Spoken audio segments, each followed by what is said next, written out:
शिंदे साहेब आणि उपमुख्यमंत्री अजितदादा यांच्या सभागृहानुसार परवानगीनुसार एक विशेष सत्र महिला दिनाच्या निमित्ताने सुद्धा आयोजित होणार आहे।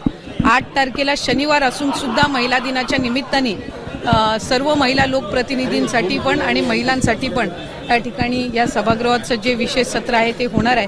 पण त्याचबरोबर सगळ्यांची लाडकी योजना म्हणजे मुख्यमंत्री माझी लाडकी बहीण योजना आणि त्याच्या फेब्रुवारी महिन्याचा जो हप्ता आहे तो आम्ही 8 मार्च महिला दिन याच्या पूर्वसंध्येला त्याला अनुसरून आम्ही त्या ठिकाणी सर्व महिलांच्या थेट खात्यामध्ये उपलब्ध करून देणार आहोत आणि साधारणपणे 5-6 तारखेपासून याची प्रक्रिया पूर्ण होईल आणि सुरू होईल आणि 8 तारखेच्या आत सर्व महिलांच्या खात्यामध्ये फेब्रुवारी महिन्याचा हप्ता हा त्या ठिकाणी उपलब्ध होणार आहे।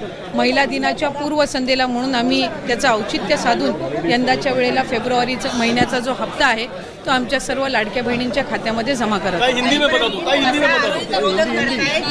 डिसेंबर पर्यंत 80 लाख महिला ज्या आहेत ते या योजनेत वगळल्या जातील। कधी नाही, विरोधक हे सुरुवातीपासून आरोप करतच आलेले आहेत।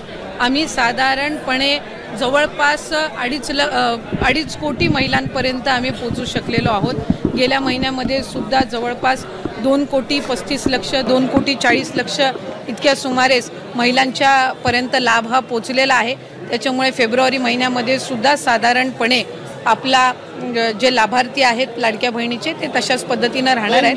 विरोधक सुरुवातीपासून त्या संबंधितला जो आरोप त्यांच्याकडून केला जातोय त्यांच्या खऱ्या अर्थानं नेहमीच सुरुवातीला ही योजना जाहीर झाल्यापासूनच त्यांना ही योजना खुपते आणि आत्ता तर ज्या पद्धतीनं महिलांचा प्रतिसाद गेल्या 5-6 महिन्यापासून मिळत आलेला आहे त्यातून तर विरोधकांमध्ये एक नैराश्य या योजनेच्या संदर्भामध्ये पसरलेलं आहे आणि तेच ते बहिणींच्या मध्ये पसरवण्याचा प्रयत्न करतायत। पण हे महायुतीचं सरकार सक्षम आहे।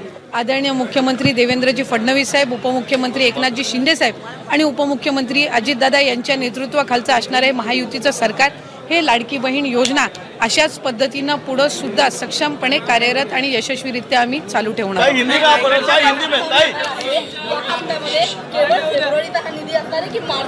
फेब्रुवारी महिन्याचा जो हप्ता आहे तो आपण महिला दिनाच्या पूर्वसंध्येला आपण महिलांच्या खात्यामध्ये जमा करणार आहोत आणि मार्च महिन्याचा जो हप्ता आहे तो अधिवेशनाच्या कालावधीमध्ये आपलं अर्थसंकल्पीय बजेट आहे आणि ते झाल्यानंतर ज्या वेळेला विभागाच्या वतीने उपलब्ध केलं जाईल त्यावेळेला तो हप्ता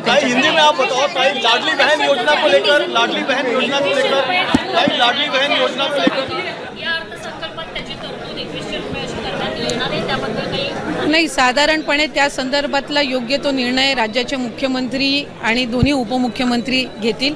आम्ही आमच्या पद्धतीनं जी काही योजना आणि जो काही निधी हा आमच्यापर्यंत लाडक्या बहीण योजनेचा विभाग म्हणून येतो तो त्या महिलांच्या खात्यापर्यंत थेट पोहोचवणं, ती यंत्रणा अधिकाधिक सक्षम करणं आणि त्याचबरोबर पुढच्या कालावधीमध्ये आम्ही जसं नागपूरमधलं आज आपण एक उदाहरण बघितलं की 3-3.5 हजार महिलांनी एकत्र मिळून त्या ठिकाणी पतसंस्था स्थापन केली आणि 30 लाखाचं त्यांचं हक्काचं भांडवल त्यांनी या योजनेच्या अर्थसहाय्यातून उभं केलं। तशाच पद्धतीचा पॅटर्न प्रत्येक जिल्ह्यामध्ये महिलांनी एकत्रितपणाने यावं आणि आर्थिकरित्या सक्षम व्हावं, त्यामुळे त्यासाठी आम्ही अधिकाधिक विभाग म्हणून लक्ष केंद्रित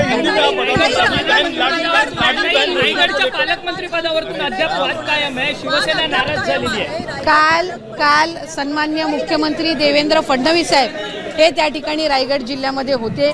त्यांनी सांगितलेलं आहे की रायगड जिल्ह्याचं पालकमंत्रीपद त्या संदर्भामध्ये योग्य तो निर्णय होईल आणि सध्या त्याचं पालकत्व जे आहे ते राज्याचे मुख्यमंत्री आणि दोन्ही उपमुख्यमंत्री करत आहेत।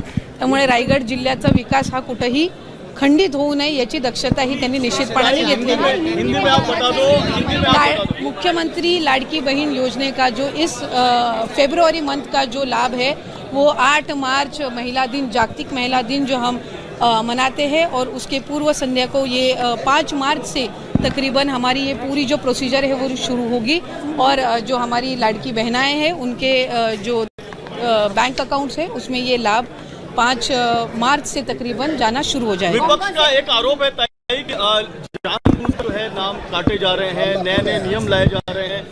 पहले चुनाव के समय हमने एक नियम GR जो हमने पहले जो अनाउंस किया था उसमें एक तशाच पद्धतीने राहणार आहे। विरोधक सुरुवातीपासून त्या संबंधितला जो आरोप त्यांच्याकडून केला जातोय त्यांच्या खऱ्या अर्थानं नेहमीच सुरुवातीला ही योजना जाहीर झाल्यापासूनच त्यांना ही योजना खुपते आणि आत्ता तर ज्या पद्धतीनं महिलांचा प्रतिसाद गेल्या 5-6 महिन्यापासून मिळत आलेला आहे त्यातून तर विरोधकांमध्ये एक नैराश्य या योजनेच्या संदर्भामध्ये पसरलेलं आहे आणि तेच ते बहिणींच्या मध्ये पसरवण्याचा प्रयत्न करतायत. पण हे महायुतीचं सरकार सक्षम आहे. आदरणीय मुख्यमंत्री देवेंद्रजी फडणवीस साहेब, उपमुख्यमंत्री एकनाथजी शिंदे साहेब आणि उपमुख्यमंत्री अजितदादा यांच्या नेतृत्वाखालचं असणारे महायुतीचं सरकार हे लाडकी बहीण योजना अशाच पद्धतीनं पुढं सुद्धा सक्षमपणे कार्यरत आणि यशस्वीरित्या आम्ही चालू ठेवणार. हिंदी में